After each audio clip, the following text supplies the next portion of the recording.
ሰላም ናችሁ? እንኳን ደህና መጣችሁ። በድጋሜ እንኳን ለ24ኛው ዓለም አቀፍ የብዝሃ ሕይወት ቀን አደረሳችሁ።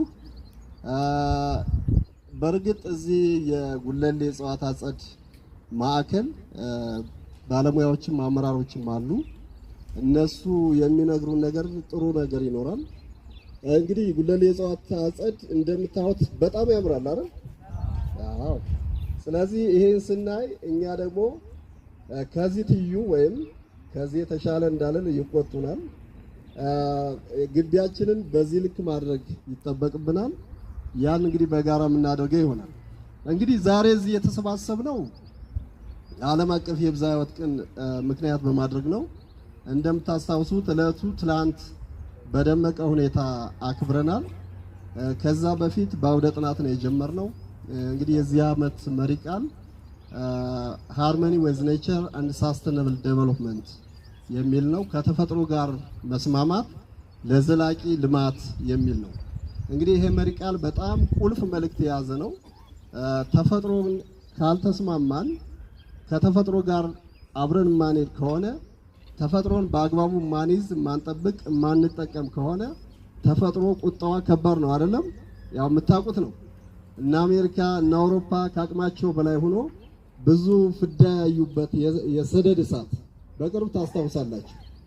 እንግዲህ ያ ተፈጥሮን በአግባቡ ካልያዝን ማንኛውም ኃይል ተፈጥሮን ማሸነፍ አይችልም። ብዙ ሀብት ጉዳት ይደርሳል። ልማታችን ዘላቂ አይሆንም። እድገት ዘላቂ አይሆንም። ተፈጥሮን በአግባቡ መያዝ፣ በአግባቡ መጠቀም ሲባል ለቀጣዩ ትውልድ ማቆየትን ይጠይቃል። የጠፋውን መመለስ መተካት ይጠይቃል። ያለውን በአግባቡ መያዝ መንከባከብ ይጠይቃል። ያለንን ሀብታችንን ዘላቂነታዊ ባለው መንገድ ዘለቄታዊነት ሳስቴነብል የምንለው በዛ መንገድ መጠቀም ያስፈልጋል። እንግዲህ ይሄ ቀን ትልቅ መልእክት አድርጎ የተነሳው እስካሁን የሄድንበት መንገድ በተለይ ባለፉት ሺህና ከዛ በርካታ ዓመታት ያለውን ተፈጥሮ መጠቀም ላይ ነው ያተኮረው። ደኑን ለማገዶ፣ ለከሰል፣ ለቤት መስሪያ ምንም ያላደረግነው ነገር የለም እውነቱን ለመናገር። ስለዚህ የደን ሀብታችን ምናልባት ከፍተኛ የሚባለው እነ ሞቲ ያሉ ሞትማ እንግዲህ ፎረስተር ነው እሱ ሊያግዘኝ ይችላል። ከ40 አካባቢ % ወደ 3% ወርዶ ነበር። ያ ትልቅ እጦት ነው። ትልቅ ጉዳት በሀገር ላይ ደርሶ ነበር። ያን ተከትሎ ድርቁ፣ ጎርፉ እና እንዲሁም የምርታማነት መቀነስና በርካታ ጉዳት ሲደርስ ቆይቷል። ስለዚህ ያንን ለመቀልበስ ያንን ጉዳት ለመቀልበስ በተሰራው ስራ አሁን የደን ሀብታችን ወደ 23 እና ከዛ በላይ % ያው በየጊዜው እየተቀየረ ነው የሚሄደው ደርሷል። ለዚህም ትልቁን አስተዋጽኦ ያደረገው አረንጓዴ አሻራ ወይም ግሪን ሌጋሲ ኢኒሺየቲቭ የምንለው ነው። በክቡር ጠቅላይ ሚኒስትራችን እየተመራ በተለይ ላለፉት 7 ዓመታት ከ40 ቢሊዮን በላይ ችግኝ በመትከል ኢትዮጵያ ያጣችውን የደን ሀብት ለመመለስ ከፍተኛ ስራ የተሰራበት ነው። በዚህም ከፍተኛ ውጤት ተገኝቷል። የጠፉትን ወይም በአካባቢ የተመናመኑትን ሀገር በቀል እጽዋት የመትከል የመተካት ስራ ተሰርቷል። ከዚህ በፊት እንግዲህ ግሪን ሌጋሲ ሲጀመር የነበረው ወደ ሀገር ውስጥ ከሌላ የመጡትን ኤግዞቲክ የሚባሉትን ሀገር በቀል ያልሆኑትን ነበር ሲጀመር የነበረው። አሁን ያንን በመቀየር በተሰራው ስራ ወደ 30% ሀገር በቀል እጽዋት ናቸው የሚተከሉ። ይሄ ለኢትዮጵያ ብዝሃ ሕይወት ኢንስቲትዩት ለጉለሌ እጽዋት ማዕከል ትልቅ ዜና አድርገን እንወስደዋለን። እንደ ሀገርም ስናይ የኛን አካባቢ የሚያውቁ እኛ አካባቢ ጋር የተላመዱ የኖሩ እጽዋት ሲተከሉ አንደኛ አካባቢውን አይጎዱም፣ ሁለተኛ ደግሞ ለህብረተሰቡም የሚታወቅ ትልቅ ጠቀሜታ አላቸው። ስለዚህ በዚህ ረገድ ትልቅ ስራ ተሰርቷል። ይህን ኢኒሺየቲቭ የሚመሩ የሚያስተባብሩ የአረንጓዴ አሻራ እያልኩ ነው እጅግ እናመሰግናቸዋለን። የኢትዮጵያ ብዝሃ ሕይወት ኢንስቲትዩት ይህንን ኢኒሺየቲቭ አረንጓዴ አሻራን በቀዳሚነት እያስፈጸመም ይገኛል አብሮ ከሌሎች ተቋማት ጋር። እንግዲህ በተለይ ሀገር በቀል እጽዋትን ዛፎችን በመትከል ችግኞችን አባስተን በመስጠት ወደ በየአመቱ እስከ 5 ሚሊዮን አሁን እንግዲህ አቶ አበራ በስጠኝ መረጃ መሰረት እስካሁን እንግዲህ የዘንድሮ ሲደመር ስንት ይሆናል? ወደ 21 ሚሊዮን ሀገር በቀል እጽዋትን አበርክተናል። ይሄ በጣም ትልቅ ቁጥር ነው። ከአንድ ተቋም የሚገኝ ትልቅ ቁጥር ነው። ወደፊት እስከ 2030 30 ባይ 30 የሚባል እቅድ አለ። እስከ 40 ሚሊዮን ችግኝ እናበረክታለን ብለን ነው እቅድ ያዝነው። ስለዚህ ሁላችንም ጠንክረን መስራት፣ የጠፋውን መመለስ፣ ያለውን መንከባከብ፣ ይሄ ሀብት በአግባቡ ጥቅም ላይ እንዲውል ማድረግ፣ ከዚህ ሀብት የሚገኘው ጥቅም ለማህበረሰቡ፣ ለመንግስት፣ ለኛ፣ ለሁሉም አካላት በአግባቡ ፍትሃዊነት ማካፈል የሚጠበቅብን ይሆናል። ከዚህ በላይ ነገር ማብዛት አያስፈልግም። መልካም የብዝሃ ሕይወት ቀን እየተመኘሁ የጉለሌ የእጽዋት አጸድ ማዕከል ትንሽ መግለጫ እንዲሰጡን እጋብዛለሁ። አመሰግናለሁ። ወደ ጉለሌ የእጽዋት ማዕከል በደህና መጣችሁ እላለሁኝ። በመምጣታችሁ እጅግ ደስ ብሎናል፣ እናመሰግናለን። በተለይም የኢትዮጵያ ብዝሃ ሕይወት ኢንስቲትዩት በሄድንባቸው አካባቢዎች ላይ የእናንተን መዋቅር እናገኛለን። ይሄ ማለት ደግሞ ለኛ በእጽዋት ላይ እንደሚሰራ ተቋም ትልቅ የስራ አጋራችን ነው ማለት ይቻላል። አጠቃላይ በኢትዮጵያ ደረጃ በርካታ የእጽዋት ዝርያዎች ካሉባቸው ሀገሮች የመጀመሪያው ነን። በአፍሪካም ቀዳሚ ከሆኑ ሀገሮች የመጀመሪያዎቹ ከ1 እስከ 5 ካሉት ባዮዳይቨርሲቲ ካለባቸው ኢትዮጵያ አንዷ ናት። በዚህም እድለኛ ነን። የእናንተ ተቋም ደግሞ ይበልጥ በሪጅኖችም ላይ በክልሎችም ላይ ተቋማት ስላለው እጅግ ደስ የሚል ነው። ለኛም እንደ ትልቅ አጋራችን ነው። ጉለሌ የእጽዋት ማዕከልም በተለይም የአረንጓዴ አሻራ መርሃ ግብር ከተጀመረ በኋላ በርካታ የእጽዋት ዝርያዎችን በማዕከላችን በማባዛት እንደዚሁም የአረንጓዴ አሻራ ስራዎችን በከተማ ውስጥ በማስተባበርና የራሳችንን ሚና ከመወጣት አንጻር የተሻለ እንቅስቃሴዎች አድርገናል። ይሄ የአረንጓዴ አሻራ መርሃ ግብር ከመጀመሩ በፊት የነበረን ችግኝ ጣቢያ ከ1 ሄክታር ያነሰ ነበር፣ 0.8 ሄክታር። በአሁን ደረጃ 4 ሄክታር ችግኝ ጣቢያ እንደዚሁም 1 ሄክታር የከተማ ግብርና ሰርቶ ማሳያ በማዕከላችን ይገኛል ማለት ነው።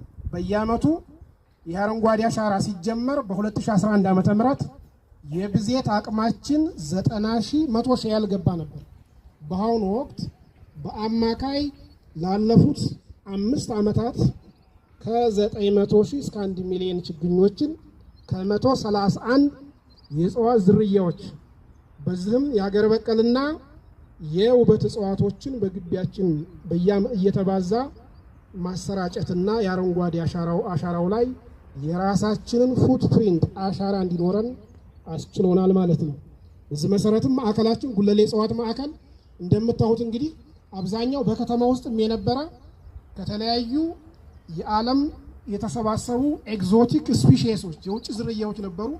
እነኚህን እንዲተኩ ይሄ እንግዲህ እንደምታውቁት በታሪክም ይሄ ከየካ እስከ ጉለሌ ከጉለሌ እስከ ወጨጫ ከዛም ጀሞ እነኚህ በሙሉ ተራራዎቻችን በባህር ዛፍ የተሸፈኑ ነበሩ።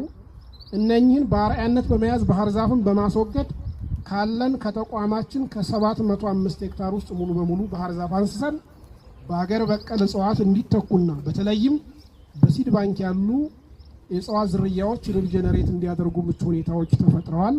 በዚህም ይሄ በመሆኑ በአዕዋፍም በእንስሳትም ብዙ ዝርያዎች ወደ ማዕከላችን እንዲመጡ አስችሏል ማለት ነው። ሌላ በኢኮቱሪዝም አገልግሎት በየዓመቱ በርካታ ነዋሪ ከሚጎበኘው አንዱ ቦታ ነው። በዚህም 20 ሄክታር የመዝናኛ ስፍራ ልማት እንደዚሁም የሃይኪንግ አገልግሎት የተለያዩ ስፖርታዊ እንቅስቃሴዎች የሚደረግባቸውና የባህል ኢቨንቶች ያው ባህለ ብዙ ነን ብዙ የእጽዋት ስብጥር እንዳለን ሁሉ ባዮዳይቨርሲቲ ሀብታሞች ነን አይደለም። ይሄ እንዳለን ሁሉ ባህሎቻችንም እንደዚሁ ብዙ ናቸው። እነኛ ባህሎች ከባህል ዕቃ ጀምሮ እዚህ እንዲንጸባረቁ ዲስፕሌይ እንዲደረጉ ምቹ ሁኔታዎች ተፈጥረዋል ማለት ነው። ሌላ እንደዚሁ ከባቢያዊ ትምህርትን በተመለከተ ከኤሌመንታሪ እስከ ዩኒቨርሲቲ ድረስ ዝግቢያችን የምርምር ስራዎችን በመደገፍ በርካታ ስራዎች እየሰሩ ናቸው ያሉት። ከዛም ባሻገር ኢኮቱሪዝሙም በእጽዋት ልማቱም እንደዚሁም አጠቃላይ በአራት ዘርፎች ነው የተደራጀው።